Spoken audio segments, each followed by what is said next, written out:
அவர்கள் வெளிப்படுத்துகிறார்கள்.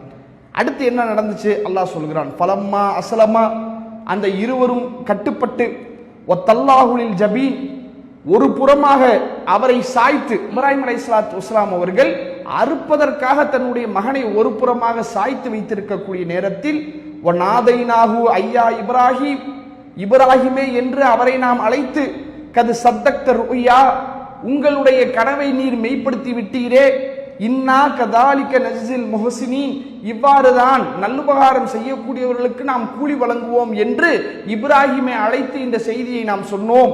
சொல்லிவிட்டு அல்லாஹ் மேலும் பேசுகிறான், இன்ன ஹாதா லஹுவல் பலாவுல் முபீன், இதுதான் உங்களுக்கு வழங்கப்பட்ட கொடுக்கப்பட்ட சோதனையிலே மிக பிரம்மாண்டமான சோதனை.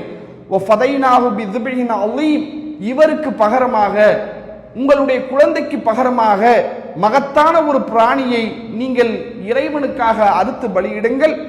தரக்னா அலைஹி ஃபில் ஆஹரி, இவருக்கு பிறகு, இப்ராஹிம் அலைஹிஸ்ஸலாத்து வஸ்ஸலாம் அவர்களுக்கு பிறகு வரக்கூடிய மக்களுக்கெல்லாம் இவருடைய பெயரை உயரக்கூடிய வகையிலே, இவருடைய பெயர் மேலோங்கக்கூடிய வகையிலான ஒரு சூழலை இப்ராஹிம் நபிக்கு நாம் ஏற்படுத்தி தந்தோம் என்று அல்லாஹ் ரப்புல் ஆலமீன் இந்த வசனங்களினூடாக குர்பானி என்கிற இந்த காரியம், இந்த கிரியை இன்றைக்கு உலக முஸ்லிம்களுக்கு கடமையாக்கப்பட்டிருக்கிறது, விதியாக்கப்பட்டிருக்கிறது, ஒரு வழிமுறையாக சொல்லித்தரப்பட்டிருக்கிறது என்றால் ஏன் என்கிற வரலாற்று காரணத்தை இறைவன் சொல்கிறான்.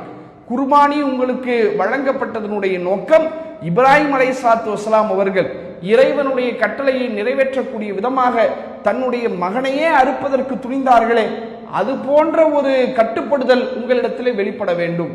இப்ராஹிம் அலைஹிஸ்ஸலாத்து வஸ்ஸலாம் அவர்கள் இந்த காரியத்தின் போது எந்த விதமான ஒரு தடுமாற்றமும் இல்லாமல், ஒரு பயம் இல்லாமல் இறைவனுடைய கட்டளைக்கு முழுமையாக கட்டுப்பட்டதை போல முஸ்லிம்களே, நீங்கள் அனைவரும் அல்லாஹ்வுடைய வார்த்தைக்கு, இறைவனுடைய கட்டளைக்கு கட்டுப்பட வேண்டும். அந்த கட்டுப்படுதலின் வெளிப்பாடுதான் இந்த குர்பானி என்கிற கிரியையை அல்லாஹ் ரப்புல் ஆலமீன் இந்த மாதத்தில் நாம் செய்ய வேண்டிய மிக முக்கியமான ஒரு வழிபாட்டு முறையாக இறைவன் நமக்கு கற்றுத்தருகிறான்.